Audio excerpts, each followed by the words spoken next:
Holy moly, this has to be the best episode by far. We've got some really intense things to get through, so let's get started. We start off with Wrecker attempting to teach Omega how to defuse a thermal detonator, which we learn turns out to be a smoke bomb after Omega fails to defuse it.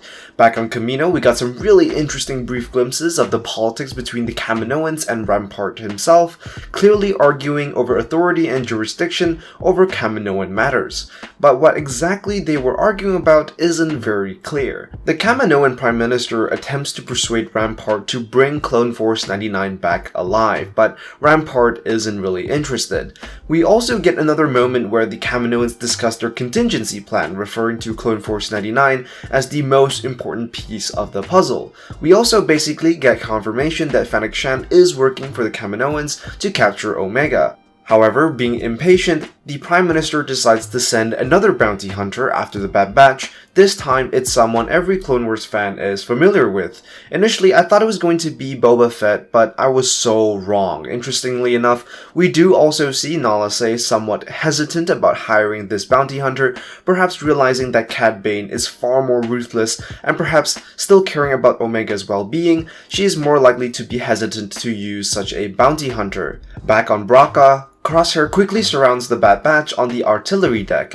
This is one of the few times we get to see what the artillery deck looks like. The clearest and perhaps the last depiction of the artillery deck was during Revenge of the Sith in the opening scene, and so this is likely a reference to the last few battles of the Clone Wars.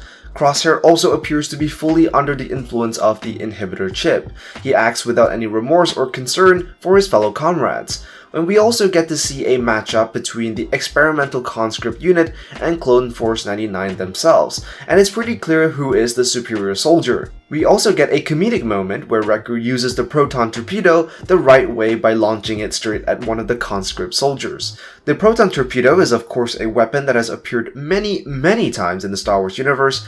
It is typically attached to battleships and starfighters. The proton torpedo was also the weapon used by Luke to destroy the first Death Star.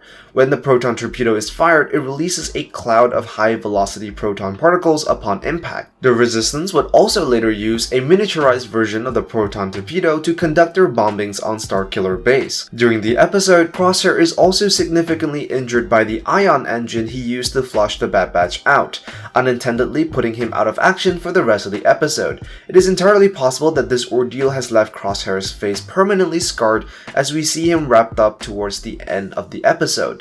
And finally, the man, the myth, the legend, Cad Bane himself makes an appearance, and alongside Cad Bane is his trustworthy sidekick droid called Todo 360, the Techno Service droid. Todo 360 was actually previously used by Cad Bane as an explosive during his infiltration of the Jedi Temple to steal a Jedi holocron for Sidious. However, it would make a later appearance in Clone Wars when Cad Bane attempted to free Zero the Hutt. Cad Bane himself really needs no real introduction, but some of us might know that in a deleted scene, he was supposed to be killed by Boba Fett during a shootout, giving an origin story to how Boba got a dent in his helmet. Of course, that not being officially canon, it was crazy to see him make an appearance here, and we can immediately tell that he is far more ruthless than Fennec Shand, easily outgunning Hunter and immediately stunning Omega to secure the mission. So maybe there's a chance that we will get to see Boba Fett versus Cad Bane in some shape or form.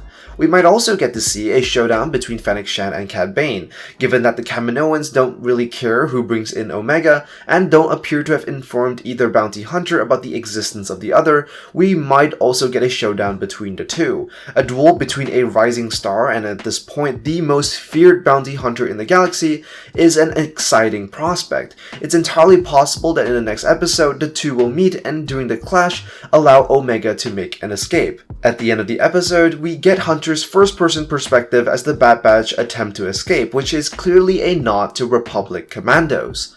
Republic Commandos was a Star Wars video game that was released back in 2005 and featured a tactical first-person shooter that followed the story of Delta Squad. So that's a little something for all the OG Star Wars gamers out there. So let me know what you think in the comments down below. Be sure to like and subscribe, and I will see you in the next video. As always, I am the Lost Acolyte, and I have spoken.